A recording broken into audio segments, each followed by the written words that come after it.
갑자기 1200만 원이 생긴다 하면 믿기시겠어요? 그런데 이게 실제로 새 정부에서 계획 중인 지원금입니다. 물론 모든 사람이 다 똑같이 받는 건 아니지만 이번에 바뀌는 정책은 청년부터 어르신까지 전 국민이 포함되는 구조입니다. 특히 그동안 억울했던 시니어분들께 정말 반가운 변화가 많습니다. 부부가 함께 연금 받으면 감액됐던 제도, 이제는 없어질 가능성이 높아졌고요. 일하면서도 연금이 깎이던 것도 더 이상 걱정하지 않아도 된다고 합니다. 이제 집을 담보로 연금 받는 주택연금도 불합리한 조건들이 대폭 바뀝니다. 그리고 젊은 세대에게는 2년간 1200만 원 이상 받을 수 있는 저축지원금도 시작됩니다. 우리 자녀나 손주가 받을 수 있는 혜택도 함께 설명드릴 거예요. 지금 이 내용을 모르고 지나치면 남들은 챙길 때 나만 못 받을 수도 있습니다. 정부는 혜택을 다 주겠다고 말하지만 정작 받은 사람은 늘 일부뿐입니다. 왜일까요? 그 이유는 아주 간단합니다. 정보를 몰랐기 때문입니다. 그래서 이번 영상에서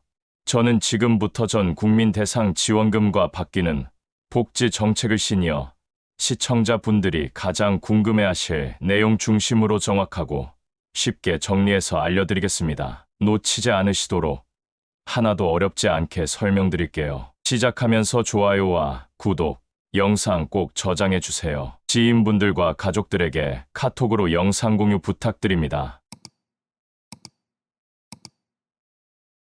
본론 1. 이제는 부부여도 연금 안 깎입니다. 시니어 복지, 이렇게 달라집니다. 어르신들께서 가장 궁금해하실 이야기입니다. 바로 연금과 복지 제도가 어떻게 바뀌는지에 대한 내용입니다. 이번 정부는 시니어 복지를 전면적으로 손질하겠다고 밝혔습니다. 핵심은 세 가지입니다. 기초연금, 국민연금, 주택연금입니다. 가장 먼저 기초연금부터 살펴보겠습니다. 지금까지는 부부가 동시에 기초연금을 받으면 20% 정도가 감액됐습니다. 이걸 부부 감액제도라고 부르는데요. 이 제도 때문에 실제로 위장 이혼까지 고민한 부부들도 계셨습니다. 정부는 이 감액제도를 앞으로 전면 폐지하겠다고 발표했습니다. 앞으로는 부부가 함께 살아도 각자 받을 수 있는 연금은 그대로 받을 수 있도록 바뀐다는 뜻입니다. 현재 기준으로 보면 1인당 최대 월 32만 3천 원까지 받을 수 있습니다. 부부가 모두 받게 되면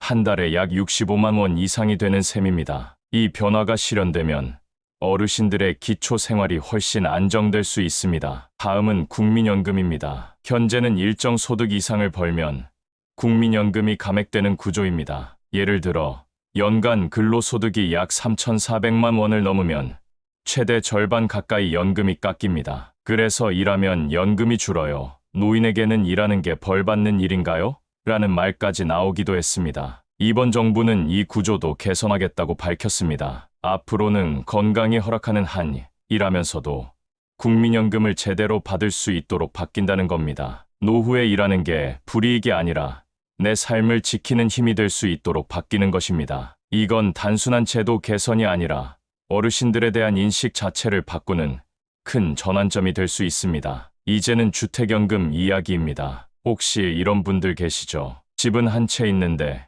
생활비는 늘 빠듯하고 현금이 부족한 분들요. 그런 분들을 위한 제도가 바로 주택연금입니다. 현재는 부부 중 한 분이라도 만 55세 이상이고 공시가격 12억 원 이하의 주택이나 주거용 오피스텔을 소유하고 있으면 신청할 수 있습니다. 게다가 다주택자라도 부부가 공동으로 소유한 집의 공시가격을 합산해서 12억 원 이하라면 가입할 수 있도록 바뀔 예정입니다. 기존보다 훨씬 많은 분들이 신청할 수 있게 되는 겁니다. 하지만 이 주택연금 제도에도 그동안 여러 불편함이 있었습니다. 연금을 받는 도중에 집값이 아무리 올라가도 수령하는 금액에는 반영되지 않았습니다. 또 소유자인 가입자 또는 배우자 중 한 명이 반드시 집에 실거주하고 있어야 합니다. 집 소유권이 본인에게 남아있기 때문에 재산세와 건강보험료는 계속 스스로 내야 합니다. 무엇보다 가장 큰 불편은 중도에 해지하면 그동안 받은 연금과 이자를 한꺼번에 다 갚아야 한다는 점이었습니다. 그리고 해지 후에는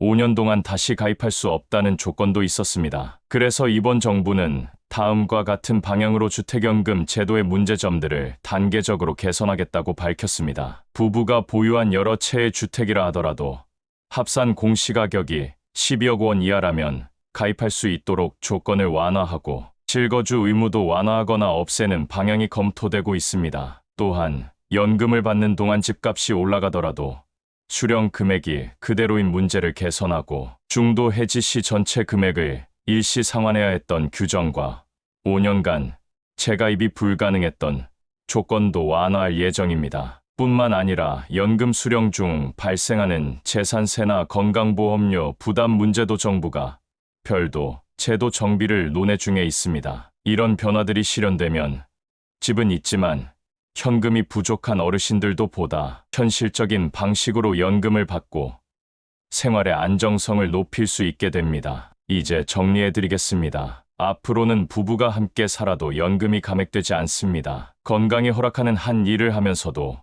국민연금을 제대로 받을 수 있는 방향으로 바뀌고 있습니다. 그리고 집 한 채만 있어도 주택연금을 통해 매달 생활비를 확보할 수 있게 조건이 완화되고 제도가 개선될 예정입니다. 이제는 단지 버티는 노후가 아니라 조금 더 당당하게 살아갈 수 있는 노후로 가는 길이 열리고 있는 겁니다. 하지만 이런 제도들은 먼저 알고 준비한 분들이 가장 먼저 혜택을 받을 수 있습니다. 실제로 바뀌는 시기나 신청 방법은 아직 발표되지 않은 부분도 많지만 앞으로 복지로나 보조금24 같은 정부 사이트에서 관련 내용이 공식적으로 안내될 예정입니다. 지금은 미리 알고 계시고 주변 가족들과도 공유해 두시면 꼭 필요할 때 가장 먼저 챙기실 수 있습니다. 본론 이소상공인 자영업자 지원. 이번엔 진짜 숨통이 트입니다. 이번에는 자영업을 하시는 분들, 그리고 가족 중에 가게를 운영하고 계신 분들을 위한 내용입니다. 이 부분은 자녀나 며느리, 사위에게도 꼭 알려주셔야 할 이야기일 수 있습니다. 이번 정부는 소상공인과 자영업자 지원을 크게 늘리겠다고 밝혔습니다. 가장 먼저 바뀌는 건 지역화폐와 온누리 상품권입니다. 예전에도 시장이나 동네 가게에서 쓸 수 있는 상품권을 발행했었죠. 이걸 더 많이, 더 쉽게, 할인폭도 더 넓게 만들어서 소비자는 싸게 사고 가게 주인은 손님이 더 늘어날 수 있도록 지원한다는 계획입니다. 특히 스마트폰으로 쓰는 모바일형 온누리 상품권도 할인 혜택을 받을 수 있게 바뀌고 연간 사용 한도도 확대된다고 하네요. 그동안 시장이나 골목 상권에서 손님이 줄어든다는 걱정이 많았는데 이런 상품권 확대 정책은 실제 매출에 직접 도움이 될 수 있는 부분입니다. 지역화폐 사용처도 점점 늘어나고 있고 일부 지역에선 특정 요일의 할인율을 더 높이는 방식도 도입됩니다. 예를 들어 수요일마다 15% 할인된 온누리 상품권을 한정 수량으로 판매하거나 명절 전후로 사용 금액에 따른 캐시백이 주어지는 이벤트도 검토되고 있습니다. 이런 구조는 실제 자영업자의 체감 경기를 끌어올릴 수 있는 좋은 방식입니다. 두 번째는 고금리 대출 문제 해결입니다. 자영업자 분들 중에는 코로나 시기에 급하게 빌린 대출금 때문에 지금도 이자에 허덕이고 있는 분들이 많습니다. 그 중에는 신용등급이 낮아서 이금융권이나 대부업체에서 연 15%가 넘는 대출을 받은 분들도 계시죠. 이런 상황을 개선하기 위해 정부가 기존의 비싼 대출을 저금리로 바꿔주는 대환 정책을 추진합니다. 쉽게 말해 지금 연 7%나 8% 넘게 이자를 내고 있다면 이걸 3%나 4% 수준으로 갈아탈 수 있게 도와주는 제도입니다. 이 제도는 기존의 정책자금 이용이 어려웠던 분들도 대상에 포함될 수 있도록 조건을 완화해 제공될 예정입니다. 또한 정부가 이자의 일부를 대신 내주는 구조도 포함돼 있어서 실제로 이자 부담이 꽤 줄어들 수 있다고 합니다. 예를 들어 연 10%의 이자를 내던 자영업자가 대환대출을 통해 4% 수준으로 갈아타고 거기서도 정부가 1% 정도를 보전해준다면 실질적으로는 3% 금리로 운영이 가능해지는 셈입니다. 이건 정말 필요한 사람들에게는 한숨 돌릴 수 있는 기회가 될 수 있어요. 세 번째는 폐업했거나 폐업 위기에 놓인 자영업자들을 위한 지원입니다. 가게를 정리할 때 한 번에 갚아야 하는 돈이 있잖아요.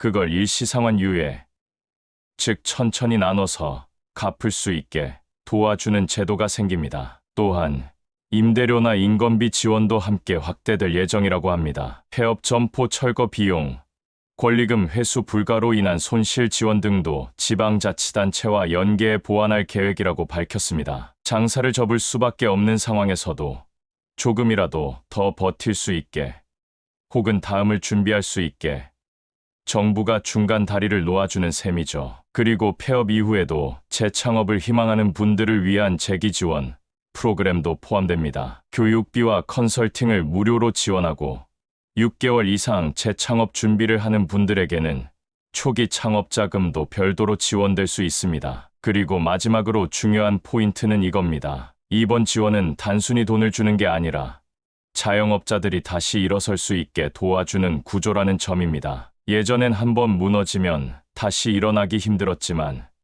지금은 정부가 버팀목을 만들어준다는 표현이 어울립니다. 정리해 보겠습니다. 시장과 동네 가게에서 손님을 늘릴 수 있도록 지역화폐와 온누리 상품권이 확대됩니다. 연 15%까지 올라가는 부담스러운 대출을 3% 수준의 저금리로 바꿔주는 대환 정책이 도입됩니다. 가게를 정리해야 하는 상황이라면 폐업 지원금과 임대료 보조, 인건비 지원은 물론 재기 지원 프로그램까지 받을 수 있습니다. 이 모든 정보는 지금 장사하고 있는 가족이나 지인에게 꼭 전해주셔야 하는 내용입니다. 본론 3청년은 2년 저축으로 1,200만 원 받습니다. 우리 자녀, 손주도 해당될 수 있습니다. 이번에는 청년들을 위한 주요 정책 몇 가지를 소개해 드리겠습니다. 본인은 해당되지 않더라도 자녀나 손주에게는 큰 도움이 될 수 있는 제도들이기 때문에 꼭 알아두셔야 합니다. 첫 번째는 청년 미래 적금 제도입니다. 2025년부터 본격 시행될 이 제도는